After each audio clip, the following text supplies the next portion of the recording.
Cette semaine, ma proposition rime avec innovation. C'est la commission innovation qui s'est réunie sous la présidence d'Anne Lauvergeon, qui vient de publier un rapport préconisant un principe et 7 ambitions pour relancer l'innovation industrielle en France. Le principe, c'est un principe que j'aime beaucoup, c'est le principe non pas de précaution, c'est plus le principe de non-précaution, même en fait le principe d'innovation. Pour réussir à innover à nouveau en France et générer les emplois, la croissance qui va avec, eh bien, il ne faut pas avoir peur de prendre des risques même significatifs, importants, des risques pour soi-même, des risques financiers. Donc d'abord un principe, le principe de non-précaution.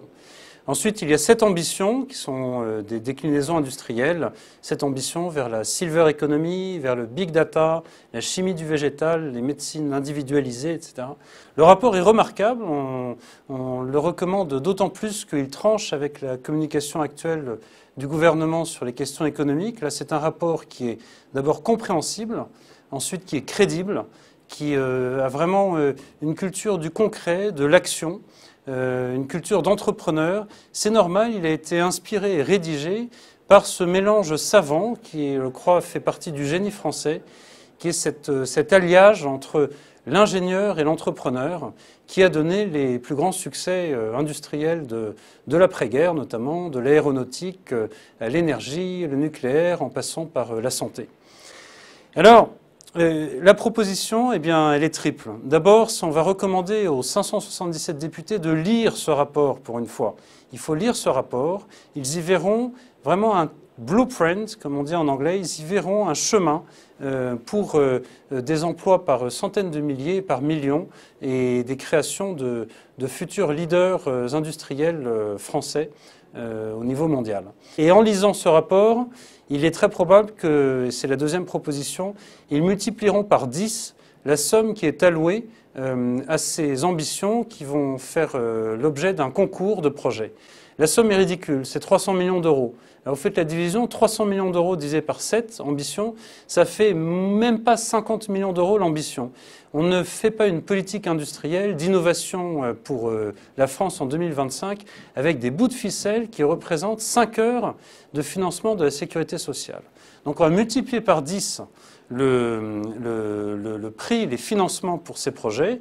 Où est-ce qu'on trouve ce budget? Eh bien, regardez du côté de l'excellent rapport de la Cour des comptes sur les excès de dépenses des collectivités locales en 2012, et il y a pléthore d'économies à réaffecter à ces ambitions.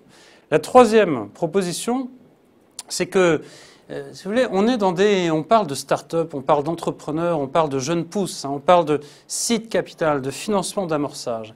Et il semblerait qu'on veuille mettre dans ce jury une population qui est très éduquée, qui connaît très bien la haute finance, mais qui finalement est assez éloignée des start-up, des incubateurs, de cette culture très particulière des entrepreneurs, des financements d'amorçage, où non seulement il ne faut pas s'évanouir en regardant un cash flow négatif, mais même il faut parfois applaudir des deux mains quand on voit un cash flow d'exploitation se creuser d'année en année pendant 10 ans, si l'on est convaincu qu'au bout du chemin, on a un Airbus ou un EDF du futur.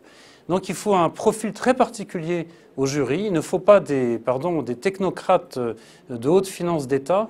Il faut des entrepreneurs, il faut des business angels, il faut des gens qui se sont frottés au succès et à l'échec des jeunes pousses et à cette culture très particulière qui est la culture du risque. Voilà, on fait cette invitation enfin au président de la République. On lui recommande d'apprendre à oser sur ce thème, mais comme sur d'autres, apprendre à oser, c'était la devise de son école entre 1972 et 1975.